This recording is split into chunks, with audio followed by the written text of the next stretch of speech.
I'm the rather schizophrenic Gemini. Aquarius. Pisces. Astrology is so pervasive that just about everyone has been indoctrinated with the alleged character of their star sign.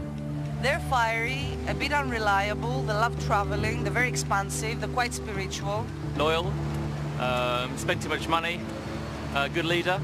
They can be a bit moody, swinging one way and the other. They can be very bubbly 1 minute and then a bit down, and you never know what you're going to get with them, my husband says.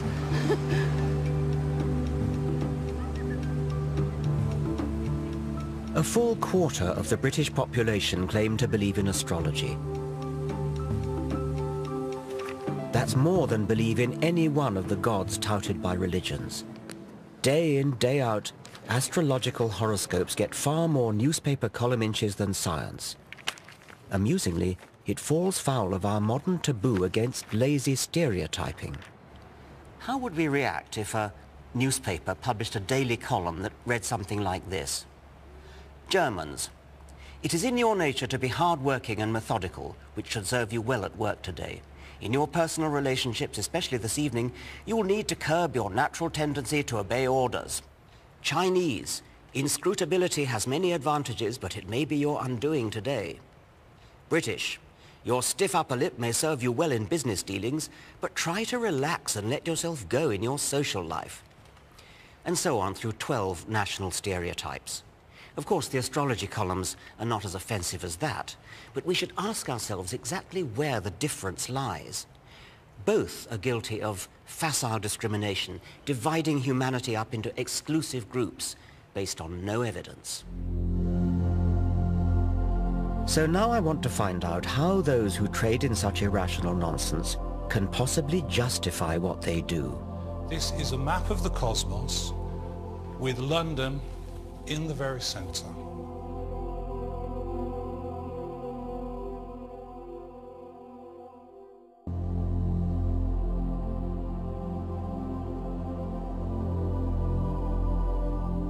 I always thought that by the 21st century, science and reason would have long since cleaned up.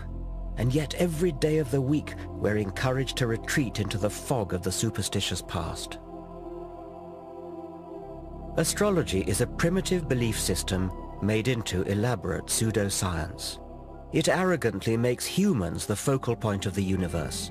The movement of planets is supposed to signify petty developments in our career or love life. It was developed in the 2nd century AD by the philosopher Claudius Ptolemy and has not moved on since, despite the discovery of new planets and despite a shift in the Earth's rotational axis that has thrown Ptolemy's zodiac out by 23 degrees. You could ask a question. You could say, who has stolen my money? It never made sense when it was first invented, and it makes even less sense now. Reel it off as though you mean they get it right. Do you think there's an actual physical influence of the planets that somehow beams down and influences people?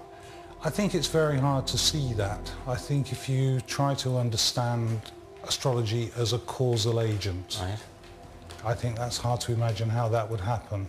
I think you have to look at the planets as signifiers. When you look at the movement of Saturn around the zodiac, it's a very strong signifier of what's going on in individual lives. I don't even understand how they could possibly be signifiers. I mean, how could the rise of Saturn possibly be a signifier for something that's going on physiologically in a person's body? The position of planets in the signs of the zodiac. This is what you keep coming back to ask me. How could it possibly work? Yes. And I've told you, I don't know. It's a deep, dark mystery. What isn't a deep, dark mystery is why the trite vagaries of newspaper horoscopes seem to chime with readers. Psychologists have identified what's known as the Barnum effect, whereby people tend to believe statements are accurate for them personally, when in fact they're general enough to apply to anyone. We could devise a little experiment where we take your forecasts and then give some of them straight, give some of them randomized, sometimes give Virgo the Pisces forecast, etc., and then ask people how accurate they were. Yes, that would be a perverse thing to do, wouldn't it? It would be, yes, but I mean, wouldn't that be a good test? A test of what? Well, how accurate you are. I think that your intention there is mischief, and I think what you'd then get back was mischief. Okay, well, my intention would not be mischief. My intention would be experimental test. Okay. Scientific test. Well, but even if it was mischief, how could that possibly influence it? I think it does influence it. I think whenever you do things with astrology, intentions are strong. I'd have thought you'd be eager. I mean, I'd have thought you'd really... See, the fact that you're not makes me think you don't really, in your heart of hearts, believe it. I don't think you really are prepared to put your reputation on the line. I just don't believe in the experiment, Richard. It's that simple. Well, you're in a kind of no-lose situation then, aren't you? I hope so. Yeah. Regardless of Neil Spencer's concerns, I wanted to conduct a simple trial. We selected 20 people at random. We asked them to read that week's horoscope for Capricorn, but as a test, we said it applied to their own star sign. Not only do you have clever Mercury and ambitious Mars focusing on success, but now the Sun is at the same pivotal midhaven angle of your solar chart. I have no idea what that means. Put simply, this means that this is your moment to go that extra mile to become the person you dream of becoming. Remember, however, that there will be others who want what you have and will stop at nothing to get it. Astrologers say this should fit just Capricorn and not the rest. But what actually happened? Yeah, maybe.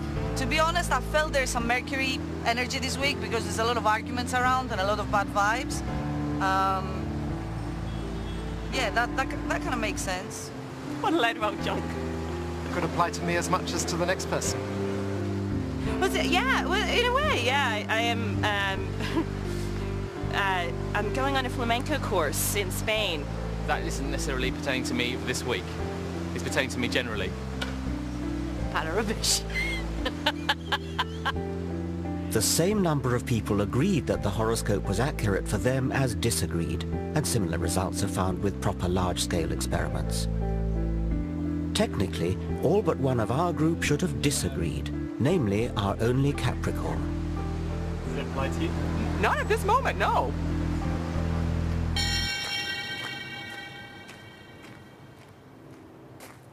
Am I taking this too seriously? I believe astrology misleads the public, denies scientific progress, and belittles our universe. There's a far richer way of looking at the cosmos. Astronomy is a triumph of the human intellect, a real science, constantly enriched by new evidence. Forget about the astrologers' charts with their constellations and planets moving in and out of this house or that house. Go into a real observatory and look at the Milky Way.